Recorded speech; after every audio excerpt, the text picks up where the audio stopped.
जब भारत ब्रिटिश शासन के अधीन था और अंग्रेजों द्वारा थोपे गए नियमों से जूझ रहा था, तब देशभक्ति की पहली लहर बैरकपुर के वीर सैनिकों के बीच उठी।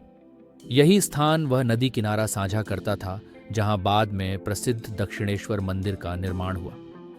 इन सैनिकों के नेतृत्व में 1857 का सिपाही विद्रोह हुआ, जिसे भारत की पहली स्वतंत्रता की लड़ाई कहा जाता है।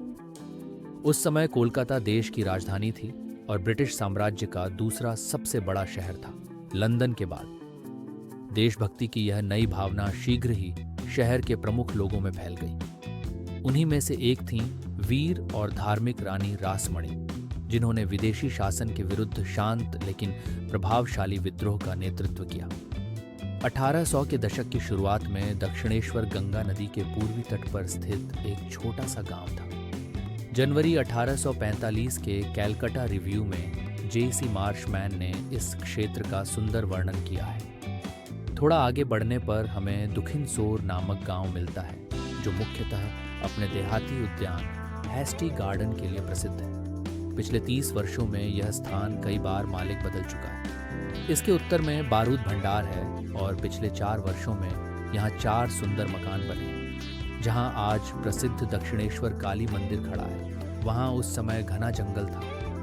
लगभग 300 वर्ष पूर्व दुर्गा प्रसाद राय चौधरी और भवानी प्रसाद राय चौधरी, प्रसिद्ध सावर्णा राय चौधरी परिवार के सदस्य यहाँ बस गए थे। इसी वंश के योगेंद्र नाथ बाद में स्वामी योगानंद श्री रामकृष्ण परमहंस के प्रबल भक्त रहे। दक्षिणेश्वर काली मंदिर की स्थापना रानी रासमणी ने एक स्वप्न के आधार पर की थी। जब वह वाराणसी तीर्थ यात्रा पर निकलने वाली थी, तब उन्होंने देवी काली का एक अद्भुत सपना देखा।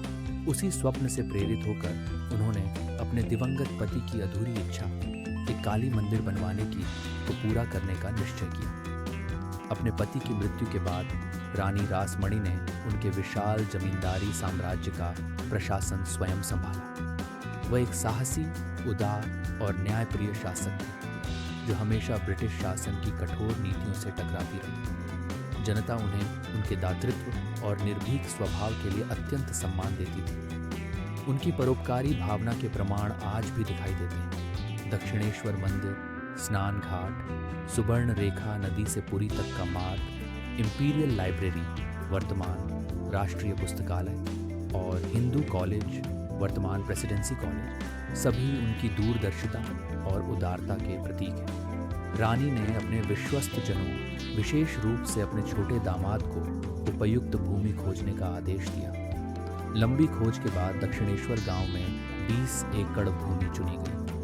भूमि का आकार कछुए के पीठ के समान था। भूमि का एक हिस्सा एक यूरोपीय ईसाई के पास था, जबकि दूसरा हिस्सा मुस्लिम कब्रिस्तान था। 1847 में रानी ने इस भूमि पर मंदिर का निर्माण शुरू किया, जो विभिन्न धर्मों के प्रतीकों को एकता के भाव में जोड़ने वाला कार्य था। अपने पति की इच्छा पूर्ण करने के लिए 6 सितंबर 1847 को मैंने जेम्स हेस्टी से 54.4 बीघा भूमि 42,500 रुपये में खरीदी। इस भूमि पर मैंने एक पक्का नवरत्न मंदिर, 12 शिव मंदिर, एक विष्णु मंदिर और एक नाट मंडप बनवाया। 31 मई 1855 को मैंने अपने दिवंगत पति की आत्मा की शांति और कल्याण के लिए नवरत्न मंदिर में लक्ष्मी नारायण शिला की स्थापना की। स्वामी शारदानंद ने लीला प्रसंग में उल्लेख किया है कि दस्तावेजों में मंदिर की कुल भूमि लगभग 60 बीघा बताई गई है।